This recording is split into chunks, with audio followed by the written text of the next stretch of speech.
Panjang ini. Apa olahraganya itu? Ya, biasa ya Berenang. Oh, masya Allah. Kapan-kapan Mulai. Di laut ya? Oh, iya. Saya kan di Cilacap dulu, jadi biasa sendiri. Oh.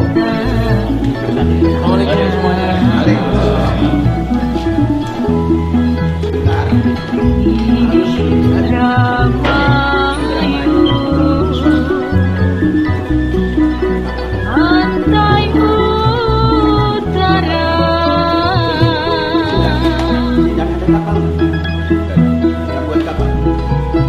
Bukan ada di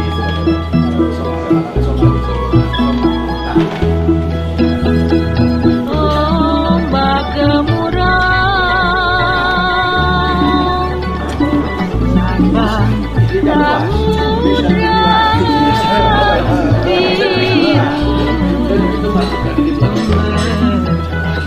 Jadi kalau kita jalan kaki saya kayaknya samudra biru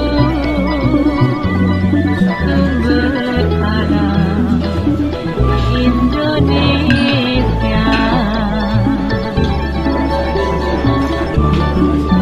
Mari kita ciptakan samudra kencana. Dan besok pidato di sana. Mari kita Indramayu Indonesia maju jaya.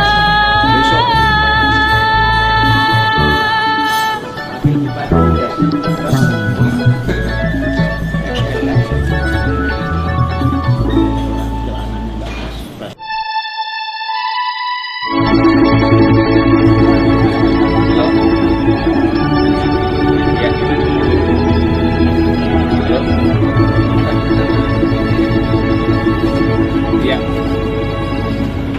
Luar biasa. Ya, ya. Baik. Ya.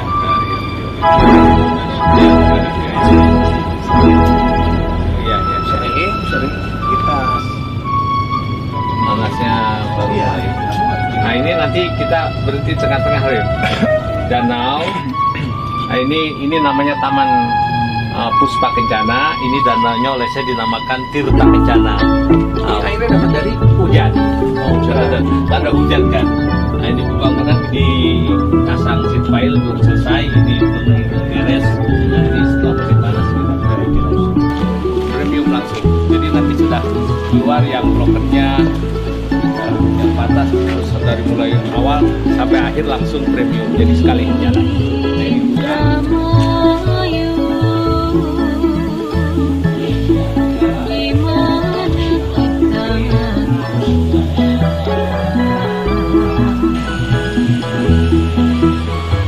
Ini dapatnya pompa. Ada 3 desa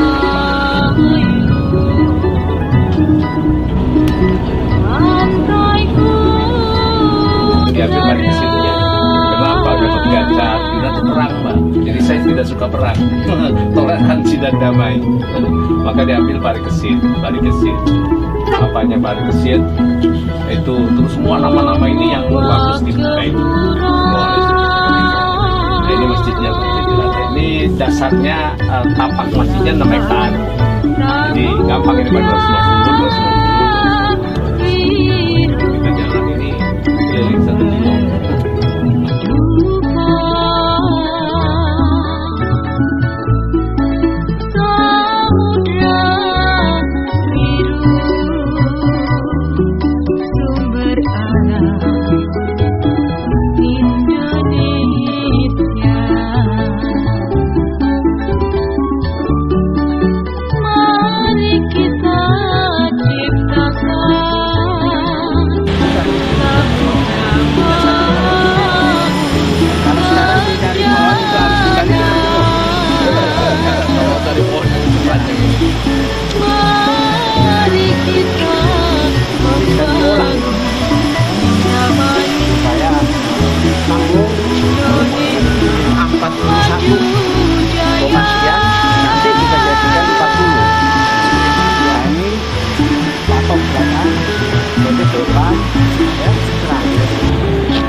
Indramayu,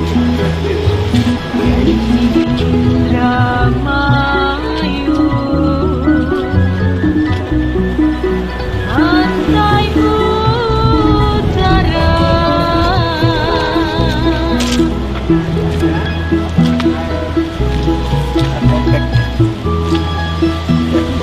Back, dorong. Ini nanti sampai 3 meter lagi bisa.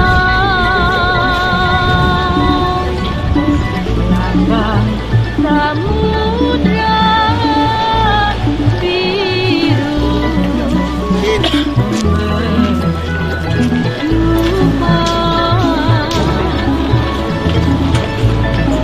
Samudra biru Kuat lah.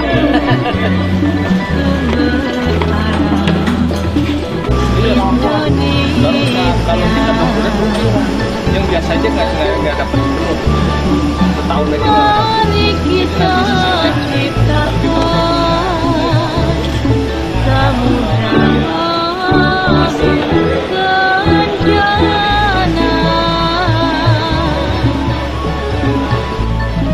Mari kita membangun Indramayu,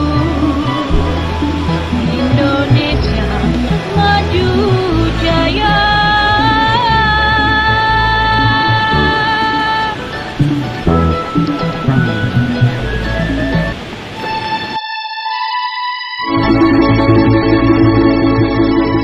Iya, pertama saya berterima kasih dan senang karena akhirnya bisa berkesempatan bersilaturahim sama seluruh keluarga besar di Al-Zaitun, dan saya banyak belajar gitu. Lalu ada beberapa yang saya pikir itu ide saya yang saya bawa gitu kan, bahwa nanti Indramayu akan seperti tentang pertanian. Ternyata sudah ada. Bahkan ketika saya katakan bahwa di Indramayu banyak sekali petani yang masih tradisional dan perlu dikenalkan tentang pertanian yang lebih modern atau agribisnis, ternyata sudah ada di situ, bahkan pakai kultur jaringan dan lain-lain, terus sistem penanamannya, terus semuanya. Jadi saya berpikir bahwa alhamdulillah sudah ada istilahnya kampus besar gudang ilmu di Indramayu, sehingga kelak atau sebenarnya mulai dari sekarang pun sebenarnya bisa untuk menjadi partnership antara Pemkab dengan Al-Zaitun, paling tidak dari tataran knowledge. Dan saya pun sekaligus sebenarnya sedikit merasa malu ketika ke tempat yang sangat potensial, tempat yang sangat bermanfaat untuk seluruh masyarakat Indramayu secara umum, aksesnya begitu bermasalah, yaitu dengan jalannya masih rusak. Jadi mudah-mudahan dengan saya bisa hadir di situ, bisa melihat dan merasakan langsung tentang akses jalanan yang masih memang tidak sesuai, begitu ketimbangannya luar biasa. Di sini adalah gudang ilmu, di depannya Pemkab tidak mengapresiasi dengan jalanan yang tidak diakomodir dengan baik gitu. Jadi ini menjadi salah satu hutang Kabupaten Indramayu khususnya dari Pemkab untuk memberikan akses yang baik menuju ke Al-Zaitun. Kenapa? Karena di situ banyak sekali manfaat yang bisa kita gali. Plus saya diantar langsung oleh Sheikh Pak Panji ke sini, namanya jadi jatuhnya apa ini, semacam galangan ya, Kapal tradisional. ya, galangan kapal tradisional yang kita sering lihat juga kadang-kadang di Karangsong ada, tapi digarap, dilakukan dengan cara modern. Artinya ini bisa menjadi percontohan juga. Saya rasa tentu pihak Asia itu sangat terbuka untuk bisa menerima orang yang ingin belajar untuk ber-sharing ilmu lah, knowledge sharing. Terus gagasan-gagasan beliau tadi saya sempat bertanya, saya tanya terus. Ini mau satu kesempatan yang luar biasa, saya bisa menggali ilmu, bisa pengen curi-curi ilmu, pengen bahkan nggak usah nyuri, dikasih sama beliau. Dan itu bagus sekali. Jadi saya berterima kasih kepada keluarga besar Al-Zaitun yang ada di Indramayu, dan saya berniat insya Allah ini harus terbina terus hubungan ini, dan kita sama-sama menggali potensi masing-masing. Tentu Pemkab dengan segala otoritasnya, dengan segala kemampuan anggarannya dan kebijakannya, tentu bisa mensupport institusi-institusi ataupun mensupport lembaga-lembaga yang juga bermanfaat untuk banyak orang. Hampir semua cita-cita tentang memberdayakan, membangun masyarakat pertanian yang lebih modern, sebenarnya udah tinggal kerja sama saja. Udah nggak perlu capek-capek lagi. Yang tadi saya pikir terbuka kesempatan itu, Pak ya. iya, sekarang saya sudah datang dan melihat sendiri dan berdiskusi. Jadi saya mengutip kata-kata teman-teman yang namanya beli baru, beli ngandel. Karena sekarang saya sudah melihat, maka saya percaya. Mata saya melihat, telinga saya mendengar, dan disambut dengan sangat seperti keluarga sendiri. Dan ini dibuka peluang potensi ke depan. Ayo, malah ditantang. Ayo, mau seperti apa? Apa maunya? Istilahnya apa maunya pemerintah ini? Ayo kita sama-sama kerjasama. Ini kunjungan pertama, Pak ya? Ini kunjungan pertama. Saya sebelumnya hanya bisa melihat dari luar karena memang belum berkesempatan. Lalu, alhamdulillah begitu berkesempatan dan saya melihat ini seperti yang gambaran di kepala saya bahwa nanti pertanian itu begini-begini. Ternyata itu saya cuma ngomong, beliau sudah ada, sudah berhasil.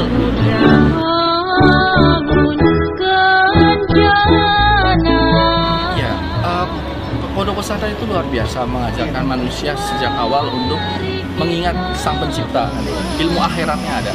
Jadi ada beberapa yang lupa gitu untuk mengajarkan teman-teman santri ini berdikari, mampu berhadapan di dunia dengan umat yang lain yang gitu. Nah, di sini dipersiapkan bahwa seandainya kamu lulus dari Al-Zaitun, kamu sudah tahu apa yang akan kamu lakukan dan minatmu, dan itu bukan cuma tataran teori tapi sudah ada prakteknya. Saya melihat dari beberapa santri ketika mereka menyapu jalan bukan sejatinya sebagai tukang bersih-bersih, bukan, tapi ada knowledge di mana bahwa itu daun dipindahkan kembali ke tanah supaya bisa menjadi humus. Nah, itu kan suatu memang nyapu sama, tapi kan ada knowledge yang di situ yang terpatri di situ. Dan tentang santri-santrinya pun bukan cuma sekedar dari Indonesia saja, bahkan ini suatu kebanggaan juga, bahkan dari Malaysia pun belajar ke Indonesia. Yang selama ini kan sering bahwa sekarang orang Indonesia belajar ke Malaysia.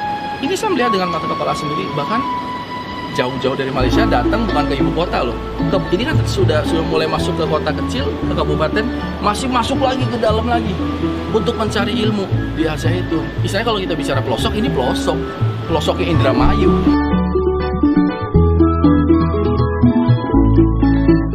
Ini kesan yang waktu itu saya lihat dari luar, Al-Zaitun itu suatu semacam kerajaan lah istilahnya ya, satu tempat yang mana otonom, konteks positif ya, terus sudah mandiri. Saya pikir seperti apa sih kemandiriannya? Apakah itu kita cuma beli barang dari luar, terus habis itu sudah kita masak? Ternyata begitu saya datang, ternyata eksklusif itu bukan. Itu karena memang tidak bertamu saja, jadi kita merasa mereka eksklusif ya. Tidak, terbuka, sangat terbuka. Terus yang kedua, ketika bicara bahwa sudah mandiri, itu mandiri dalam arti sebenarnya menanam padi, ada kambing juga, ada sapi, ada ayam, bahkan ada pertanian yang lainnya, misalnya kayak sayur-sayuran dan juga ada buah-buahan, lalu dikelola.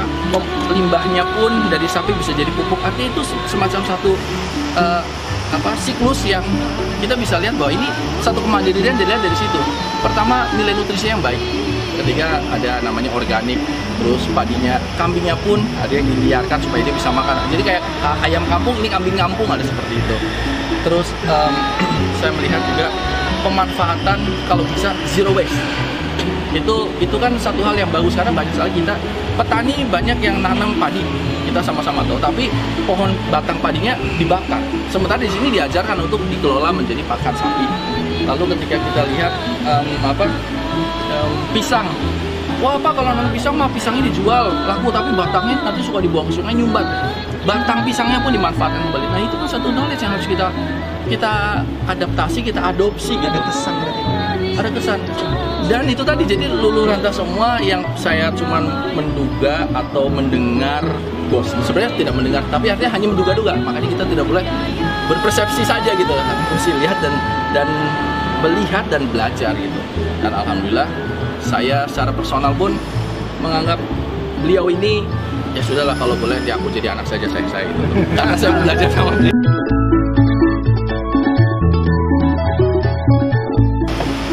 tentu ini akan menjadi usulan karena saya sebagai wakil bupati akan menjadi usulan bahwa akses jalanan ini bukan cuma tentang Al-Zaitun saja. Ini untuk masyarakat di sekitar Gantar semua secara umum. Akses jalanan itu penting karena itu adalah hak masyarakat. Ketika mereka membayarkan pajak, maka sudah selayaknya mereka mendapatkan pelayanan. Dan pelayanan itu macam-macam. Tapi yang paling real dilihat oleh mata dan dirasakan adalah ya jalanan. Dan kebetulan itu memang melintasi ke Al-Zaitun. Jadi saya rasa dengan banyaknya ilmu yang Al-Zaitun miliki, kemandirian dan tentu jaringan yang belum sebenarnya tidak perlu apa-apa lagi dari pemerintah. Malahan ingin memberikan, gitu ya. Ingin memberikan sharing. Jadi bukan kami minta itu, nggak ada. Malahan sebenarnya secara personal tadi di mobil kalau boleh saya sampaikan, sampai nanya, saya mau minta apa? Nggak minta apa-apa. Ya kalau jalanan itu kan sebenarnya bukan punya Al-Zaitun. Kalau jalannya bagus juga yang menikmati masyarakat semua gitu. Dan kebetulan tadi ketika saya jalan itu luar biasa, saya seperti sedang berselancar gitu.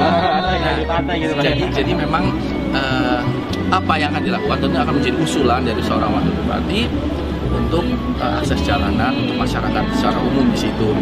Secara umum di Indramayu, tapi di situ khusus karena tadi saya habis kunjungan dari situ kan. Dan saya rasa sudah mulai ada apa ya titik sebenarnya harapan saya adalah bisa menjadi sentra ilmu gitu loh, berkoresponden, mengunjungi, meminta advice, nasihat, karena Indramayu itu sebagian besar mungkin lebih dari 50% adalah petani, lalu nelayan dan sisanya umum.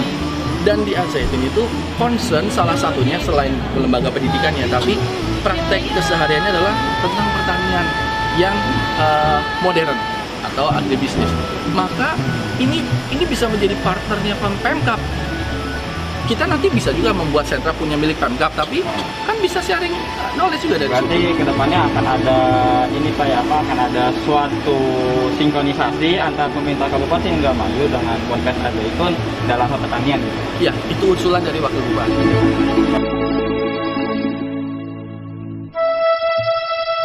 Mungkin karena ketika mungkin dikatakan gini ya, Al-Zaitun itu eksklusif, yang sering saya dengar itu ya, untuk eksklusif, tertutup.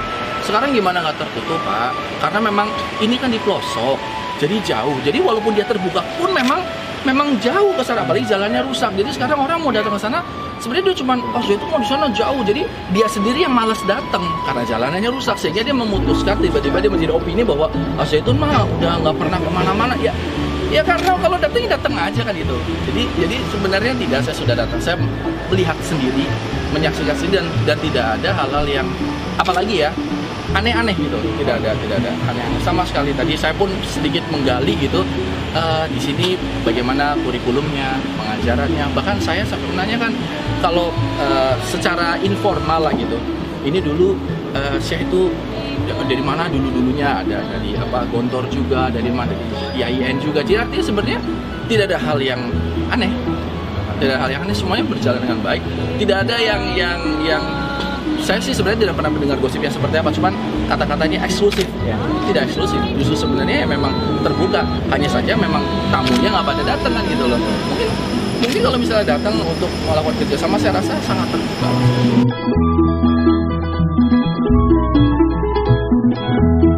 Saya berharap, saya berdoa semoga beliau sehat terus. Sehat.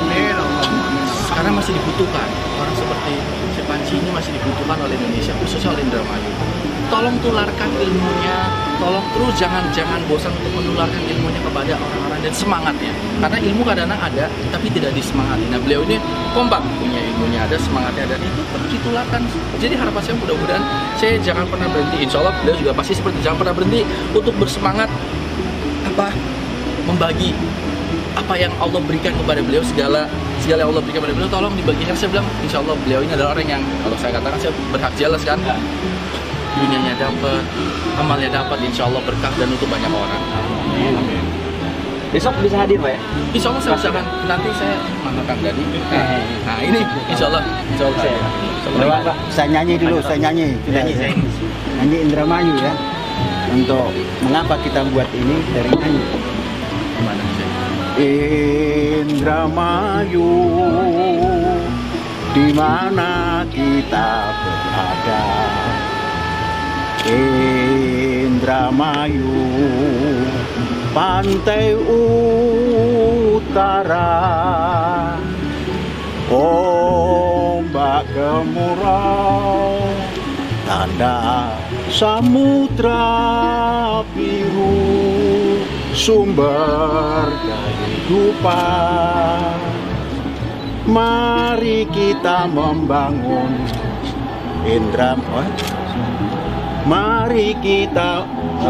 mari kita ciptakan samudra mangun kencana.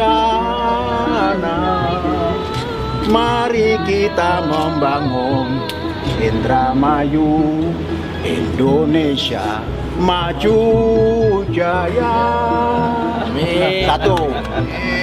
Mengapa ini dinamakan Pelabuhan Samudra Biru? Nyanyinya begini.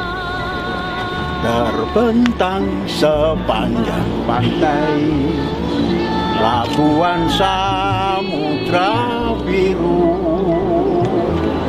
Pantura Indramayu, berlabuh kapal nelayan, mengais rizki ilahi, sumber alam Indonesia yang kaya tak terhingga. Terus daratan dan lautannya, nelayan tradisional kontemporer, bahu-membahu, kerjasama tak terhingga, membangun negeri tercinta, daratan dan lautannya, Indonesia Raya kekal abadi. Nah, sebelum membangun ini membuat nyanyian dulu. Menjadi spirit. Ya, menjadi ini.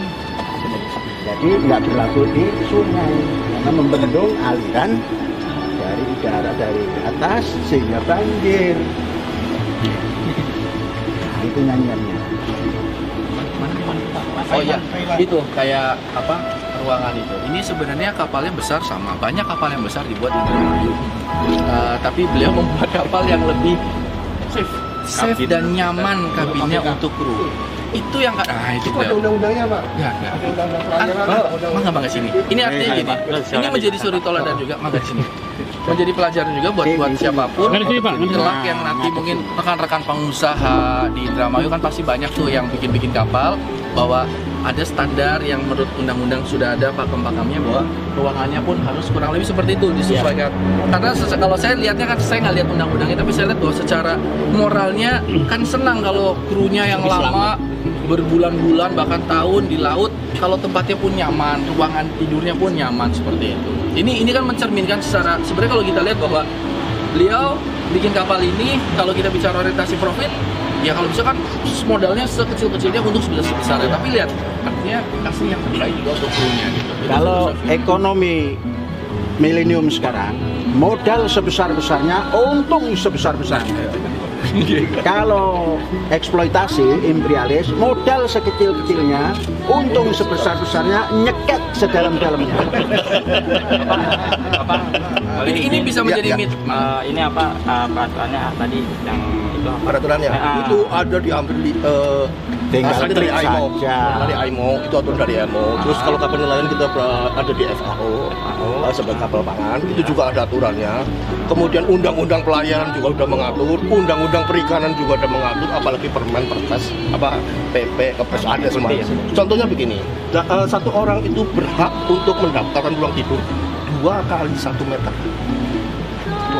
Nah, ini kan diberikan 16 orang. Nah, kalau kita itunya kecil, orang kasihan tidur di geladak. Oh, enggak boleh. Yang kedua masalah bluak.